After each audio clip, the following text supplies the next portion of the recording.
Hi అండి, అందరికీ నమస్తే. అందరూ ఎలా ఉన్నారు? అందరూ బాగున్నారా? నేను చాలా చాలా బాగున్నాను. Welcome to my channel మీనమ్మ America ముచ్చట్లు. అనుకోకుండా ఒక పెద్ద గుమ్మడికాయని కొట్టేశారు మా వారు. చిన్న గుమ్మడికాయని కొట్టమంటే ఏం చేయాలని అర్థం కాలేదు.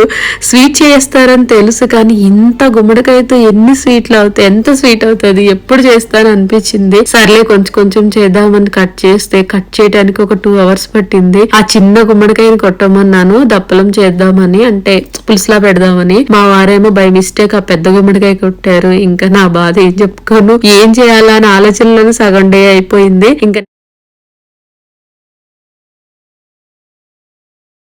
అలా గిన్నె నిండుగా వచ్చాయి. ఇంకా వాటిని ఉడకబెట్టి బియ్యపిండి బెల్లం కలిపి అప్పాలు చేశాను. గుమ్మడికాయ అప్పాలు చాలా అంటే చాలా బాగా వచ్చాయి. ఫ్రిడ్జ్ లో పెట్టేయటం, కొంచెం కొంచెం తీసేయటం, అలా 2-3 days వేసి తిన్నారు. చాలా అంటే చాలా టేస్టీగా అనిపించాయి. ఇది వేడిగా పిల్లలు పెద్దలు ఉన్నట్టు ఇష్టంగా తిన్నాం. బాగా నచ్చాయి. So much for watching. Please subscribe.